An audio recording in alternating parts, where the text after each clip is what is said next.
하나님의 말씀 요한복음 13장 1절부터 9절까지 말씀.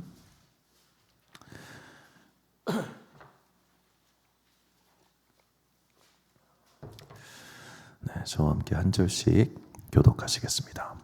6월절 전에 예수께서는 자기가 이 세상을 떠나서 아버지께로 가야 할 때가 된 것을 아시고 세상에 있는 자기의 사람들을 사랑하시되 끝까지 사랑하셨다. 저녁을 먹을 때에 악마가 이미 시몬 가룟의 아들 유다의 마음속에 예수를 팔아넘길 생각을 불어넣었다.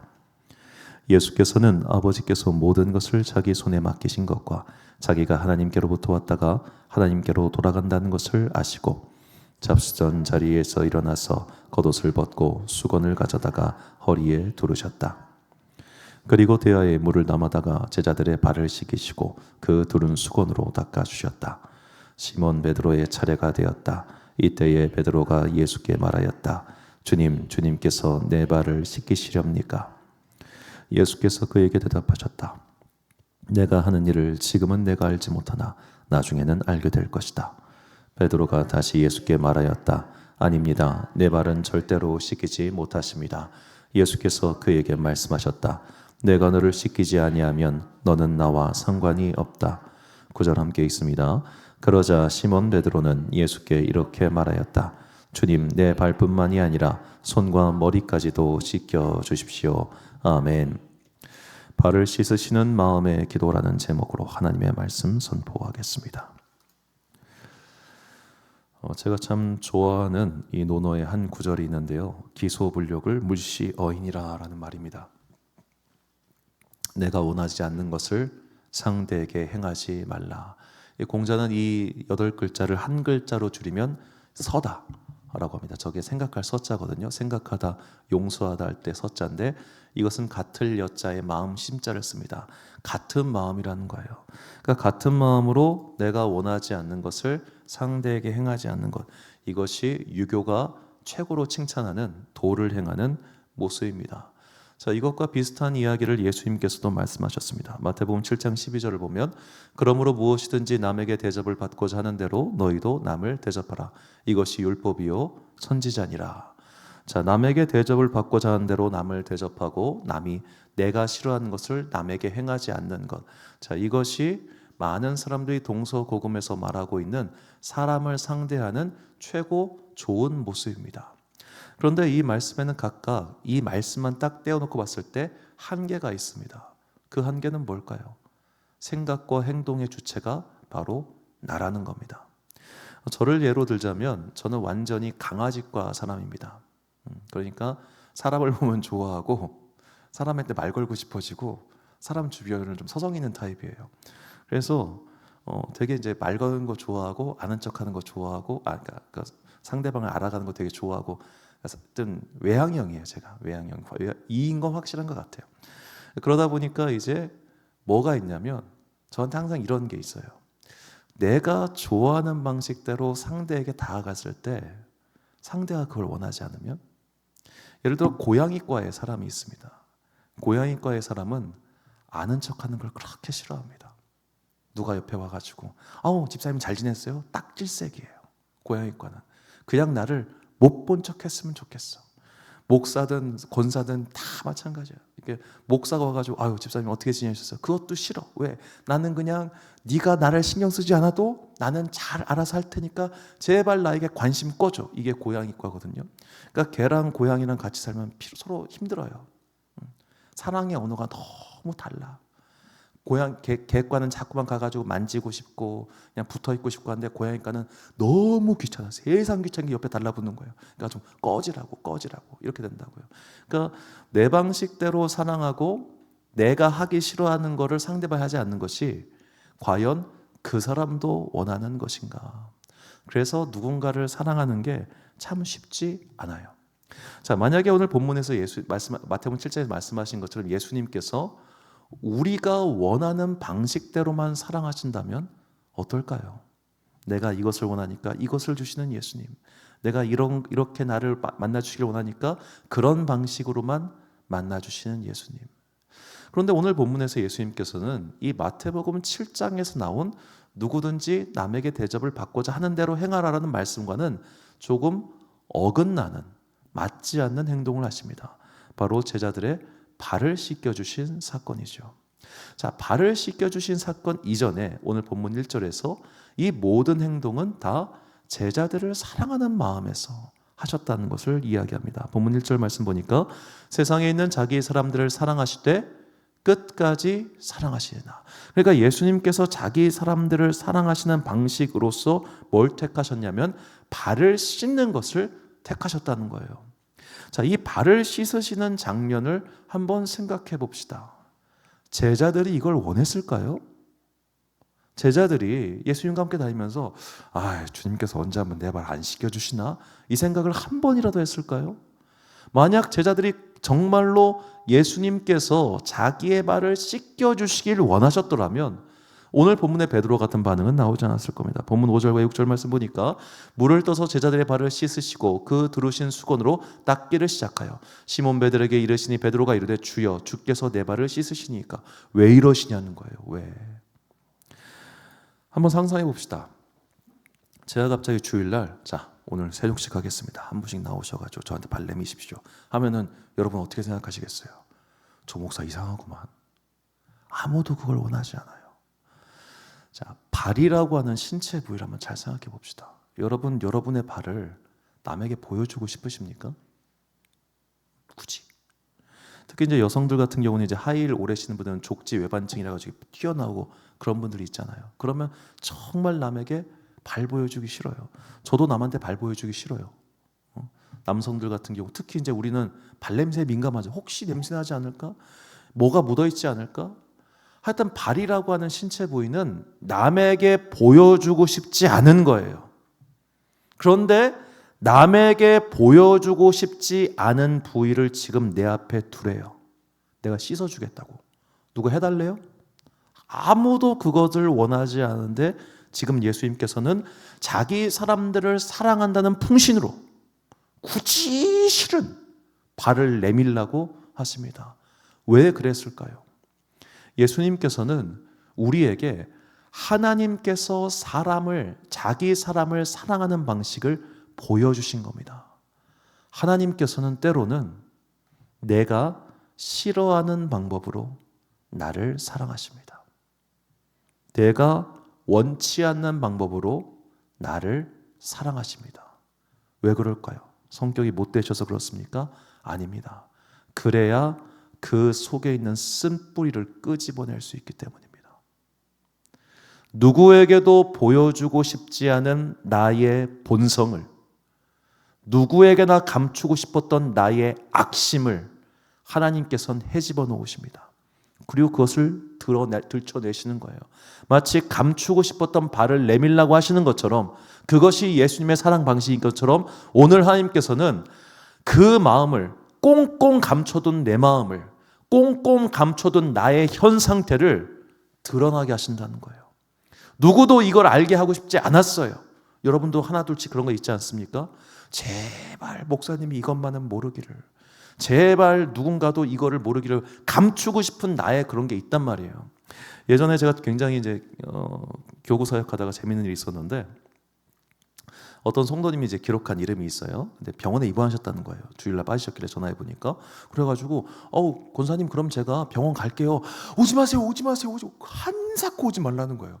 그런데 이제 그때 담임 목사의 압박이 못 이겨가지고 제가 이제 신방을 갔는데 알고 보니까 교회 등록 카드에 기록된 이름이랑 본명이 다른 거예요. 그래가지고 한참 들어다 찾았거든요. 목사님 오지 말라니까. 본명을 숨기고 싶었던 거예요.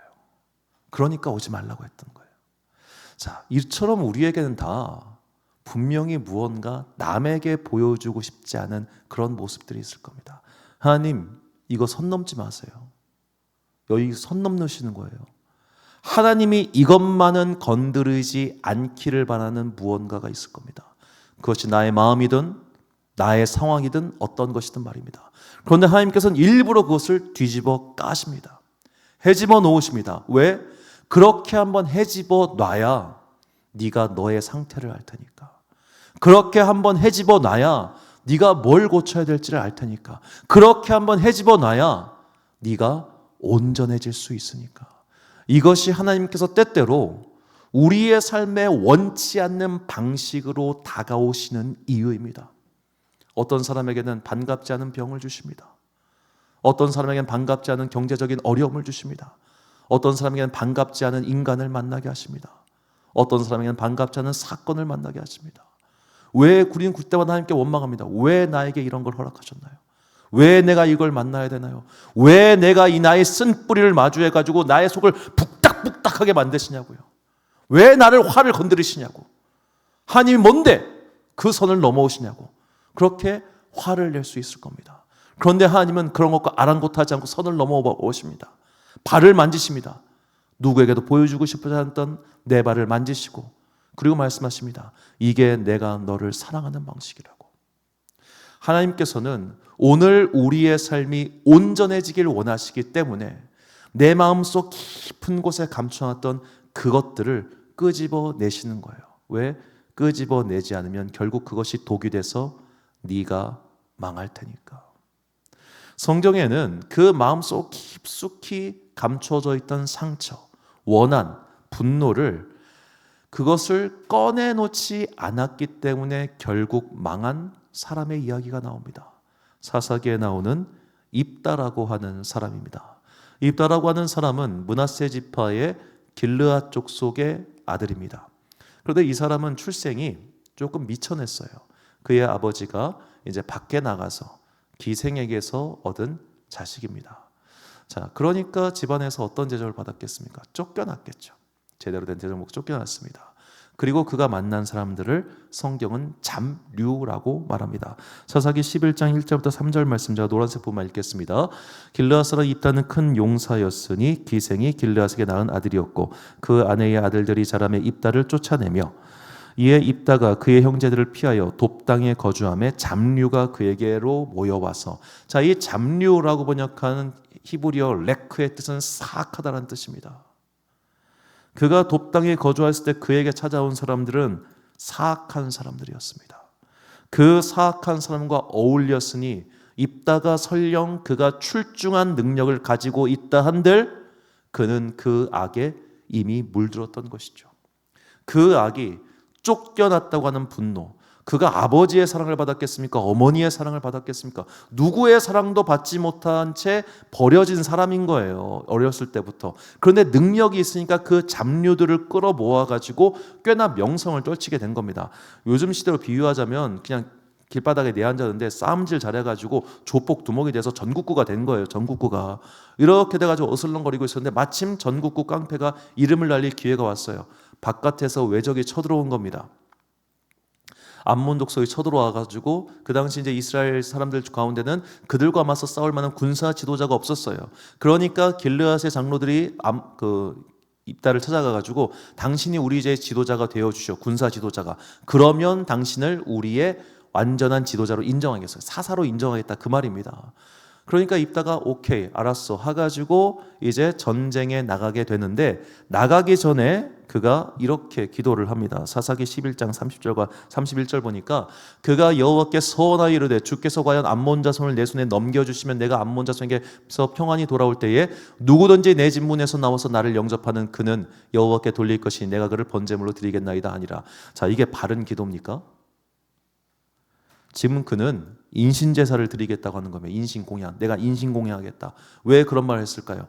잡류와 어울렸으니까. 사악한 자들과 함께 어울렸으니까 그의 마음에 그도 알게 모르게 그 사악함이 전염되어 있었던 거예요. 그의 분노, 태생자부터 어떻게 보면 태어날 때부터 갖고 있었던 분노와 그 사악한 자들의 그 잡류의 습성이 결합돼 가지고 마음속에 완전히 잘못된 게 자리 잡고 있으니까 결국 그는 자기 딸을 자기 손으로 해친 것과 다름없게 되었습니다. 그의 분노는 여기서 그치지 않습니다. 전쟁이 끝난 이후에 이제 에브라임 지파가 찾아와 또 시비를 걸어요. 에브라임 지파는 기드온 때도 시비를 걸었는데 입다한테도 시비를 걸어요. 근데 기드온은 이 에브라임 지파를 잘 달래서 돌려보내줬어요. 아이 미안해. 그럴 수 있지 하고 돌려보냈어요.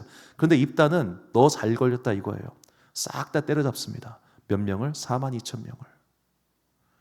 그의 안에 쓴 뿌리가 해결되지 않은 채로 지도자가 되니까 자기 딸도 죽이고 동포도 죽이는 사람이 되는 거예요. 오늘 우리도 마찬가지예요. 하나님께서 왜 우리의 인생을 헤집어 놓으시겠습니까? 그대로 살면 너 죽으니까. 너만 죽냐? 아니, 네 주변 사람도 죽일 테니까. 그러니까 하나님은 그 손으로 우리의 쓴뿌리를 건드리세요. 제발 이것 좀 건드리지 말라고 하는 걸 꼭 건드리세요. 그리고 말씀하시는 거예요. 너 그거 고쳐. 너 그거 직면해. 너 그거 해결해. 안 그러면 너도 죽고 남도 죽어. 그러니까 자꾸만 우리의 삶 가운데 이것만은 넘어오지 않기를 바라시는 것들을 넘어오시는 겁니다. 저는 이게 부모의 참 마음이라고 생각합니다. 제가 말씀을 준비하면서 생각을 해봤습니다. 부모와 양육자의 차이는 뭘까? 부모는요, 애가 하기 싫다고 해도 떼써도 시키는 게 부모예요.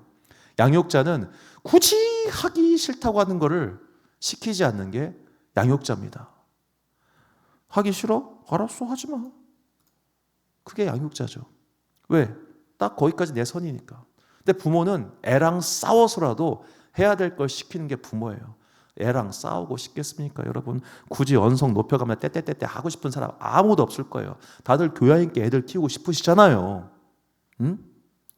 교양 있게 여러분 일어나세요 하면 애들이 일어나고, 여러분 식사하세요 하면 식사하고, 한 번 말하면 듣는 그런 기적 같은 아이가 어딘가에 있겠죠. 어딘가에 있겠지. 내 곁에 없어서 문제일 뿐이죠. 어딘가에 분명히 있을 거예요. 자, 그런 일들을 바라지만 그렇지 않기 때문에 부모는 애들과 싸우는 거예요. 당연합니다. 왜요? 안 싸우면 얘가 이상해질 거거든요. 지금 내가 얘 이 버르장머리를 고쳐놓지 않으면 얘가 밖에 나가서 이상한 짓 할 거 아니에요. 그러니까 엄마는, 그러니까 아빠는 어쩔 수 없이 얘랑 지지고 볶고 싸우는 거예요. 속이 북닥북닥하게 선을 넘어가는 거예요. 걔가 그어놓은 마음의 선을. 왜 넘어가요? 내 새끼니까. 내가 잘 키워야 되니까. 책임이 있으니까. 하나님도 마찬가지라는 겁니다. 내 자식이니까 하나님이 건드시는 거예요. 내 새끼 아닌데 왜 건드립니까? 하나님이 할 일 없게. 내 새끼 아니면 관심도 없어요. 그렇기 때문에 오히려 믿지 않은 자가 평안하게 잘 사는 경우가 그래서 그런 겁니다. 악인들이 평안한 이유가 그래서 그런 겁니다. 안 건드려요. 왜? 어차피 쟤는 지옥 갈 텐데 내가 뭐하러 걔를 건드려. 지옥에서 심판하면 그만인데. 그런데 오늘 오히려 믿는 자들 가운데 여러 가지 삶의 고난과 환난이 있는 이유가 뭐겠습니까? 건드려가지고 오게 하려고 하는 거예요. 건드려가지고 예배의 자리로, 기도의 자리로 끌어올려고, 하나님께서 쓰시려고 우리를 건드시는 겁니다. 그러므로 오늘 우리의 삶 가운데 하나님께서 선을 넘으실 때, 왜 이렇게 나에게 선을 넘어서 나를 가만히 안 놔두실 때 오히려 우리의 기도의 방향이 바뀌어야 됩니다. 아, 하나님께서 지금 나에게 무언가 말씀하시는구나 라고 말이죠. 자, 예수님께서는 이렇게 베드로의 발을 씻기시며 선을 넘어가셨죠. 또 한 번 선을 넘어가십니다. 요한복음 21장에서 예수님께서는 부활하신 이후에 고향에 가서 물고기 낚시를 하고 있는, 다시 업으로 들어간 베드로를 찾아오십니다. 베드로가 예수님 만나고 싶겠습니까? 만나기 싫어서 도망간 거잖아요. 그런데 굳이 찾아와. 굳이. 여러분 그럴 때 있지 않았습니까? 신방 오지 말라고 하는데 굳이 목사가 신방을 와. 그럼 얼마나 싫어요. 저도 이게 신방하는 걸 좋아하는 사람이 아니에요. 왜냐하면 제가 신방을 받아보니까, 저도 이제 담임 목사님 신방 받아보니까 청소를 해도 끝이 없어. 괜히 부족한 것 같고 스트레스 받고 뭘 준비해야 될까 일주일 내내 고민해야 되고, 굳이 그 짧은 15분 20분을 위해서 막 일주일간 고민해야 되는 내가 너무 피곤해가지고 신방 받기 싫더라고요. 그런데 신방은 이제 해야죠. 하기 싫어도. 왜냐하면 그 신방을 함으로써 끄집어내는 거니까. 신방과 관련된 그냥 제 개인의 에피소드인데 제가 아주 어렸을 때 기억은 나요. 저희 집에 이제 목사님 신방 오신다고 하니까 그때 이제 막내 이모랑 같이 살 때였는데, 막내 이모가 이렇게 또 그때만 해도 우리 막내 이모가 30대였을 때가 20대였을 때인가, 그러니까 막 화장하고 이렇게 좀 그렇잖아요. 그러니까 옆방에 이렇게 또 방에 들어가가지고 야, 너 나 여기 있다고 말하면 안 돼? 하고 들어가셨어요. 제가 얘기했을까요? 안 했을까요? 우리 이모 여기 숨었어요! 라고 당당히 말하고 온팡지게 맞았어요. 맞아야지 뭐 그렇게 잘못하면. 자, 우리가 이렇게 누군가가 나의 집에 들어오는 게 싫어요. 사실은. 왜 그래요? 경계를 넘어오는 거잖아요. 혹시라도 내가 보여주고 싶지 않은 나의 삶의 어떤 부분이 드러날까 봐 싫은 거잖아요. 자, 그래서 베드로도 도망간 겁니다. 만나기가 부끄러워서. 지금은 안 보고 싶어서. 지금 만나면은 나 그때 주님 부인했던 거 쪽팔려. 너무 힘들어. 그거가 다시 상기가 되니까 나 잠깐만 쉴게 하고 도망친 거예요. 우리도 그러고 싶을 때 있잖아요. 그냥 교회 생활하다 지쳤을 때, 기도 생활하다 지쳤을 때, 나 이번 주만 쉴래. 이번 주만 좀 빠질래. 그러고 싶을 때 있잖아요. 그런데 그때 목사가 바로 전화하면은, 와, 이 사람 진짜 눈치 진짜 없다. 나 잠깐 쉬고 싶어서 하루 빠진 건데 고세를 못 참고 그냥 이렇게 카톡을 보냈었고 문자를 보냈었고, 아우 지겨워. 그 생각 들 거 아니에요. 베드로가 아마 예수님 만났을 때 그런 마음이었을지 모르겠어요. 지겨워. 세상에. 그런데 만난 것도 부담스러운데 질문도 부담스러워 3번 던져요. 네가 시몬의 아들 요한의 아들 시몬아, 네가 나를 사랑하냐? 3번째 물으시죠. 자, 요한복음 21장 17절 말씀 보니까 3번째 이럴 때 요한의 아들 시몬아, 내가 나를 사랑하느냐? 자, 요한의 아들 시몬아라는 저 호칭도 중요합니다. 저게 뭐냐면 우리로 치면은 그냥 한결아가 아니라 이한결, 내가 나를 사랑하냐? 이렇게 지금 강하게 부르시는 거예요. 성 붙이면 좀 긴장하잖아요. 성 붙여서 지금 베드로를 부르시는 거예요. 왜? 그의 마음속에 있는 꺼려하는 것을 끄집어내기 위해서 선을 넘어가시는 거예요. 주님 제발 이것만, 여기만은 오지 마세요 하는 곳까지 찾아가셔가지고 제발 그것만은 묻지 말아주세요 하는 것까지 물어가지고 3번이나. 그래서 그의 마음을 끄집어내십니다. 흔들어 놓으십니다. 헤집어 놓으십니다. 그 상처를, 그 과거를, 그 숨지고 싶은 거를 헤집어 놓으셨어요. 왜? 베드로를 사용하시기 위해서. 그래서 18절 이렇게 말씀하십니다. 요한복음 20장 18절 말씀 보니까 내가 진실로 내게 이르노니 내가 젊어서는 스스로 띠띠고 원하는 곳으로 다녔거니와 어떻게 된 거예요? 다녔거니와 이제는 늙어서는 남이 내게 띠띠고 원하지 않는 곳 데려가리라. 자, 이게 무슨 말이냐면, 죄송합니다. 복사하는 과정이 좀 이렇게 틀렸다는 것 같은데, 그러니까 젊어서는 네가 네 맘대로 다녔지, 이제 아니야. 네가 이제 하나님의 종이 된다는 것은 네 맘대로 사는 게 아니라 주님께서 너를 이끄시는 방향으로 가는 거야. 내가 그것을 위해서 너의 선을 넘어서, 그것을 위해서 지금 네가 가장 불편해하는 질문을 던진 거야. 너의 영혼을 진짜로 구원하기 위해서. 오늘 우리의 삶도 똑같다는 겁니다. 예수님께서 선을 넘어서 우리의 삶을 헤집어 놓으실 때가 있습니다. 선을 넘어서 굳이 건드리지 말아야 할 곳을 툭툭 치실 때가 있습니다. 그때 어떻게 할 거예요? 불평할 겁니까? 원망할 겁니까? 아니면 짜증낼 겁니까? 소용없는 거예요. 그때야말로 하나님께서 나를 살리기 위한 칼을 드셨구나. 그렇게 생각해야 됩니다. 다음 주에 방영을 한다고 하는데요. 그 유퀴즈라고 하는 프로그램에 이 악뮤의 이제 2사람이 등장을 했는데, 이 악뮤 수연이라고 하는 친구를 먼저 관심 있는 분들은 아실 겁니다. 이 친구 아버지, 그러니까 부모님이 이제 몽골 선교사 하셨잖아요. 그래서 이 친구들이 몽골에서 태어나서 홈스쿨링 하면서 하다가 K-팝 스타였던 거예요. 거기 나와서 이제 악동 뮤지션 이렇게 해서 이제 큰 인기를 끌었죠. 근데 이 수연이라고 하는 친구가 딸은 목사 딸인데 술을 엄청 마시더라고요. 그래서 관찰 프로그램에 나오고 보니까. 그리고 조금 질이 안 좋은 친구들이랑 많이 어울려 다니는 거예요. 그러면서 이 친구가 삶이 너무 망가졌어요. 그때 그의 오빠가 얘 이대로 놔두면 큰일 나겠다 싶어서 다시 이제 원래 둘이 따로따로 살다가 집을 합쳐가지고 얘를 데리고 정말로 해병대 캠프 하듯이 운동을 시킨 거예요. 운동하고 체력 단련 시키고 밤 10시에 재우고, 운동하고 체력 단련 밤 10시에 재우고, 이렇게 한 1년 정도를 해가지고 얘가 지금 이렇게 회복이 된 겁니다. 이제 예고편 인터뷰에 보니까 이렇게 말하더라고요. 그 이제 오빠 찬혁이었던가요? 찬혁이가 자기는 수연이를 꽃을 피워주고 싶었대요. 메말라 시들어가고 있어 보이는 동생을 그냥 놔둘 수가 없어서 끄집어 내가지고 새벽에 일커 내가지고 운동하고 뭐하고 본인은 얼마나 귀찮았겠어요. 그런데 그걸 한 거예요. 여러분, 단순히 여동생이라고 그게 되겠습니까? 여동생 알기를 돌처럼 하는 오빠들이 얼마나 많은데 발로 툭툭 차고. 그렇지 않고 그 귀찮지만 간 거예요. 그걸 수연이가 원했습니까? 동생이 원하지 않았어요. 아마도 많은 갈등이 있었을 거예요. 나 좀 내버려 둬. 나 좀 내버려 둬. 그 말을 얼마나 많이 했겠습니까? 그런데 내버려 두면 너는 죽으니까, 내가 귀찮더라도, 내가 힘들더라도 네 멱살을 붙잡고 내가 나간다 이거 아닙니까? 선을 넘어가는 거예요. 하나님은 오늘 우리를 살리시기 위하여 선을 넘어오시는 겁니다. 그러므로 오늘 나의 삶 가운데 자꾸만 하나님께서 내 삶을 뒤흔든다고 생각하실 때 이 말씀을 기억하십시오. 로마서 8장 27절부터 29절 말씀 노란색 부분만 제가 읽어드리겠습니다. 성령이 하나님의 뜻대로 성도를 위하여 간구하십니다. 누구의 뜻대로요? 하나님의 뜻대로 성도를 위하여 간구하신다. 그의 뜻대로 부르심을 입은 자들에게는 그래서 모든 것이 합력하여 선을 이루니라.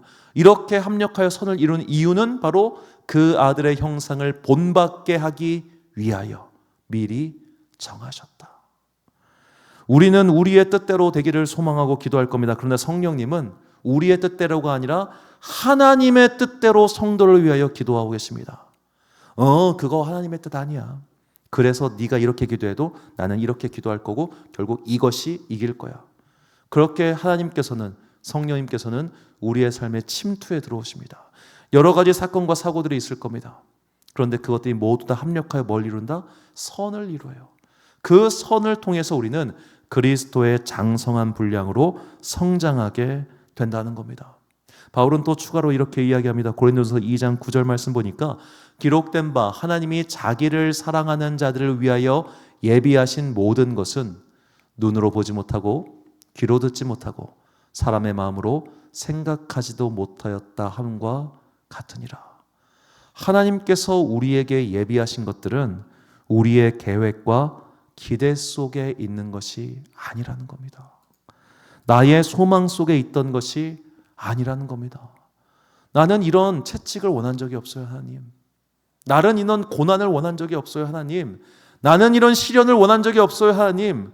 주님 저를 쓰시겠다고요? 노 땡큐. 굳이 왜 나를? 수많은 열정 있고 좋은 사람 많은데 왜 굳이 나를 쓰세요? 싫어요. 저는 그냥 적당히 믿다 천국 갈게요. 저는 그냥 적당히 예수 믿다가 그냥 적당히 복음 영접하고 적당히 천국 가가지고 말석에 있으면 그만이에요. 저 좀 그만 좀 괴롭혀요. 좀 제발 좀 나 좀 놔줘요. 나 좀. 그런 마음이 우리 안에 불쑥불쑥 올라올 거예요. 그런데 그런 마음을 가진 사람을 유독 찾아오세요. 유독. 차라리 주님 내가 여기 있어요. 나를 써주소서 하면 안 찾아올 수 있어. 그런데 굳이 나는 피하겠습니다. 나는 싫습니다. 노 땡큐입니다. 여기까지만 하겠습니다. 그런 사람들의 삶을 뒤흔드세요. 찾아오세요. 내비 놔두질 않으세요. 왜? 우리를 사용하사 하나님의 거룩한 뜻을 이루실 뿐만 아니라 그야말로 우리의 삶 가운데 놀라운 복과 은혜를 주시기 위해서 하나님은 우리를 이렇게 찾아오시고 사용하시는 겁니다. 데살로니가후서 2장 16절과 17절 말씀 보니까 우리 주 예수 그리스도와 우리를 사랑하시고 영원한 위로와 좋은 소망을 은혜로 주신 하나님, 우리 아버지께서 너희 마음을 위로하시고 모든 선한 일과 말에 굳건하게 하시기를 원하노라. 아멘. 우리의 마음을 진짜 위로하시고 굳건하고 단단하게 만들기 위해서 하나님께서는 오늘 우리의 마음 속에 있는 쓴뿌리를 제거하기 위해 헤집고 들어오십니다. 선을 넘어오십니다. 왜? 그거 내비두면 우리 죽으니까. 그거 내비두면 우리가 망하니까. 정말로 우리를 사랑하시기 때문에 우리를 그냥 내버려 두지 않으시는 하나님, 자꾸만 와서 귀찮게 해고시는 하나님, 우리가 이 하나님을 믿는다면 오늘 우리는 우리의 삶 가운데 일어나고 있는 내가 기대하지도 않고 상상하지도 않았던 수많은 사건들 속에서 단순히 원망함으로 그 사건을 지나가는 것이 아니라 그 사건들 뒤에 계신 하나님의 섭리를 받아보며 믿음으로 승리할 수 있게 될 것입니다. 자꾸만 누군가가 어떤 사건이 우리를 귀찮게 하고 힘겹게 할 때마다 생각하십시오. 나보고 기도하게 하라고 하시는구나. 나보고 지금 기도의 자리에 나와서 기도하라고 하시는구나. 예배 드리라고 하시는구나. 정신 차리라고 하시는구나. 그거 아니라고 하시는구나. 그렇게 우리가 내 삶의 선을 넘어오시는, 그렇게 발을 씻기 위해서 내가 보여주고 싶지도 않고 나한테 잘하고 싶지 않은 그것을 위해서 찾아오시는 하나님의 사랑을 우리가 깨달을 때 우리는 비로소 그 사랑 속에서 그리스도의 마음을 품고 그리스도의 십자가의 길을 우리 또한 걸어갈 수 있게 될 것입니다. 주님께서 이 어려운 길로 우리를 부르셨고 그 어려운 길에서 사용하시고자 오늘도 우리의 삶에 선을 넘어오신다는 것을 잊지 마시고 괴롭고 힘겨운 순간 때마다 불평하고 원망하는 것이 아니라 기도로서 믿음으로서 승리하는 여러분과 제가 되시기를 주님의 이름으로 축원합니다. 결단의 말씀 갈라디아서 2장 20절 말씀 우리가 찬목소리로 봉독하겠습니다. 시작. 내가 그리스도와 함께 십자가에 못 박혔나니 그런즉 이제는 내가 사는 것이 아니요 오직 내 안에 그리스도께서 사시는 것이라. 이제 내가 육체 가운데 사는 것은 나를 사랑하사 나를 위하여 자기 자신을 버리신 하나님의 아들을 믿는 믿음 안에서 사는 것이라. 아멘. 사랑하는 지혜빛 광성교회 성도 여러분, 그리고 이 금요일 저녁 함께 기도하고 계신 귀한 주님의 자녀 여러분, 오늘 하나님께서 우리의 삶에 내가 원치 않은 방식으로 다가오실 때 그 만남을 마냥 거부하지 마십시오. 오히려 그 만남을 통해서 우리는 이전에는 볼 수 없었던 하나님의 나라와 이전에는 들을 수 없었던 하나님의 음성과 이전에는 겪지 못했던 하나님의 능력을 체험하게 될 것입니다. 왜냐하면 주님께서는 그 시련을 통하여 우리를 변화시키실 것이고 그 변화는 우리를 회복시키고자 하시는 하나님의 사랑의 뜻이 담겨있기 때문입니다. 그 사랑을, 그 신실하신 은혜를 결코 잊지 마시고 모든 시련과 환난, 특히 내가 원치 않은 여러 가지 일들이 일어났을 때 그 모든 것들을 기도의 동력으로 삼아서 반드시 승리하는 그런 여러분과 제가 되시기를 주님의 이름으로 축원합니다. 우리 함께 찬양 나를 지으시니가 하나님, 나를 부르시니가 하나님, 이 찬양 부르신 후에 함께 기도하겠습니다.